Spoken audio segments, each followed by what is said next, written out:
Hello, I'm James, and I'm an old guy in Europe.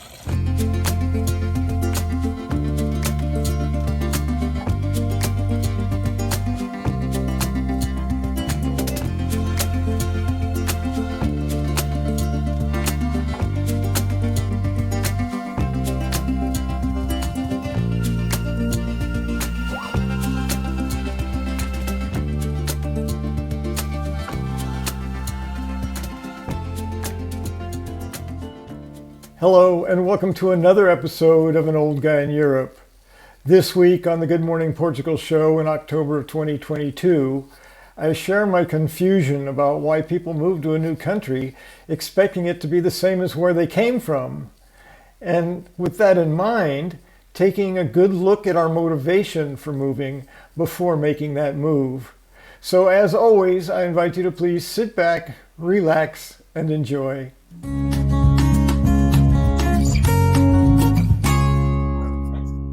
James, have you got any questions for Martin? No, not really. It's an interesting experience. Clearly, I have nothing to do with real estate, so I can't relate to any of that. But I do. One of the things I can relate to is sometimes I get confused when people come here and expect to have the experience they had where they left, or they expect things to operate the same or do it the same way, and then they get frustrated and they say, screw this, I'm out of here.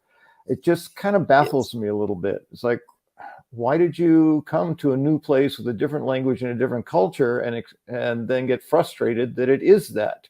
Like that, it doesn't make sense to me. I understand if you're unhappy moving, it's like I absolutely support that, but I don't know, the whole complaining that it's not the same as it was. It's like, well, why did you come? And I think sometimes people come for the wrong reasons. I think some people say, oh, the cost of living is so much better, I'll move there. And then they expect it to be wherever they're from, but just cheaper. No, it's not going to be that, right? Well said. Well said. Yeah. Would you like to do this yourself here, as well as your cue this? Sure, that's pretty short. I think a lot of people don't realize that Yogi Berra was the one who basically said that, and people now say it all the time. And it's difficult to get his accent, so it's deja vu all over again. Yes, well, and that's not the only one. He said so many things that people say. He's the Shakespeare of baseball, isn't he? Because a lot of people say Shakespearean things. They don't realize, all that glisters is not gold. Parting is such. The yogi, actually, of baseball. He's the yogi. Yes. That's his 16-year-old friend when playing youth league said, "You look like a yogi." Yeah. He also said it ain't over till it's over, which is really yeah. Wow. Well, what an amazing contribution to our language and culture then. And you'll cue this morning from Richard Feynman. Yeah, and I had never known who this person was till I saw Symphony of Science, which I shared with you. It's especially the one called We Are All Connected is absolutely amazing. And he said this in that, but he didn't say it for it. He was saying that he was being interviewed. He was sitting on a couch in his living room or something. And he just said with this joyful look on his face and this just sort of caution, I think he even shook his fingers. I think nature's imagination is so much greater than man's. She's never going to let us relax. Yeah. And I just thought, yeah, look at that. We're trying to figure it out. Anyway, yes. I think nature's imagination is so much greater than man's. She's never going to let us relax. And he says it with such joy, joie de vivre. And I wept. You shared that with me, and I wept watching that. Amazing. Yes. And something I didn't realize earlier on. There's a video of a guy drumming with joy on his face in a drum circle. That's him. I didn't realize it till later. I said, "Oh, that's the guy that said that. That's Richard Feynman." So. Yes, perhaps not as well known as some of the others in that video, but yes, what an impact! Beautiful. But he talks about light and how it's there and you can't see it, and he's just excited. I love the passion of the people that are featured in their. Well, he hasn't lost the childlike wonder, has he? And it's a lovely thing to see. perhaps emulate, everybody, today. There's your homework for this week. Deep thought from T-Duck then. Tell me and I forget, teach me and I remember, involve me and I learn. Benjamin Franklin. Well, this is very prescient and appropriate to learning the language, isn't it? And if you listen to your tapes, not your tapes, your digital equivalent thereof, or read a book, you can easily forget.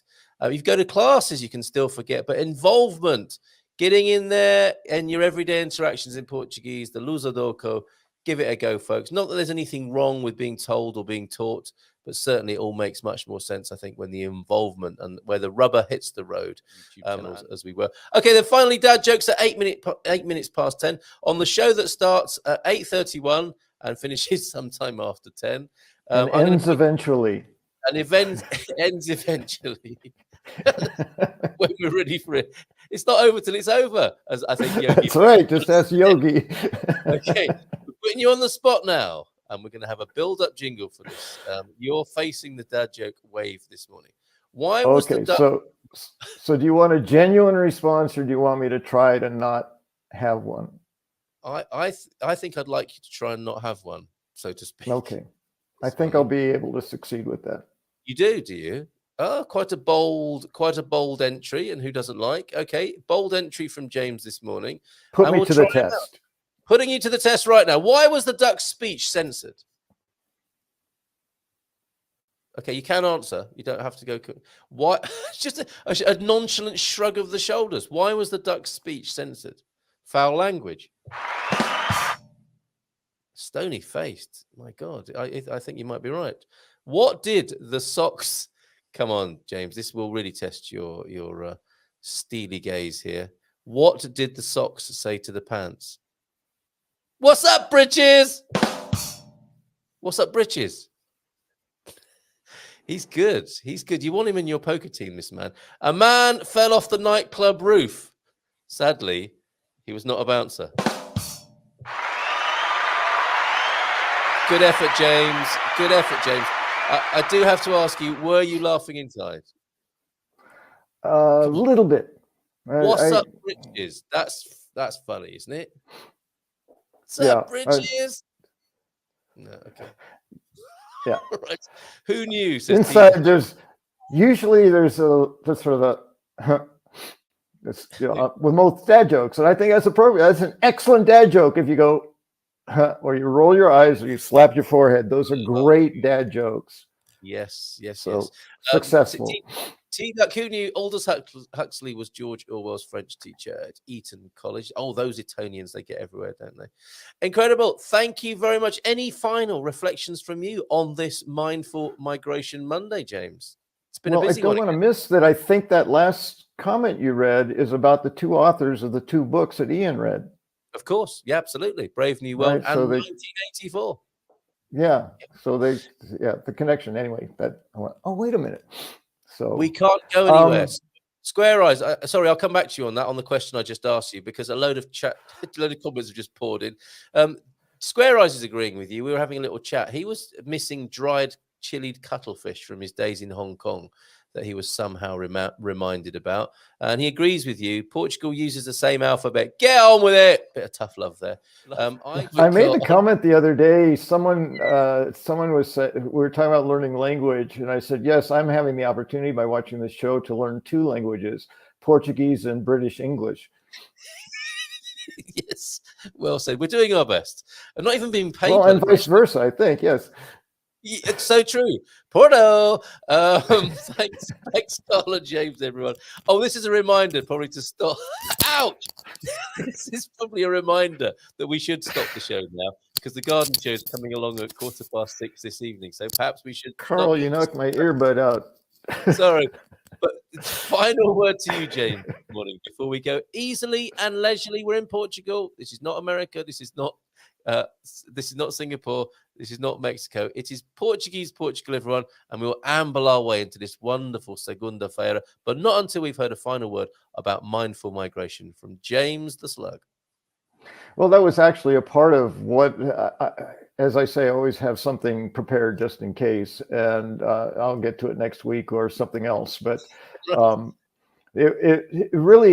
it's now shown up several times as I've listened to stories about people who aren't happy. And it came up with a question I think Darren asked last week if there was one tip I could give, and I'll share it in more detail last time, but it's basically the same thing. Roll with it. Be as Portuguese as you can be. That's the goal. If you're going to be here, be here. And if it's not working for you, and I don't mean it in a resentful, angry way, but yes, find a place that works for you. Definitely don't be here if it's not working for you. But to be here and expect it to not be what it is just going to be crazy making. So yes, that's what I would say. I think that's what's worked so well for me is I came here wanting to do that. So yes. I haven't been frustrated at all around it. It's like, yes, I'm getting exactly what I wanted. Well said, sir. Excellent. And we'll see you again next Monday for a bit more mindful migration. You legend. Thank you. Looking forward to it.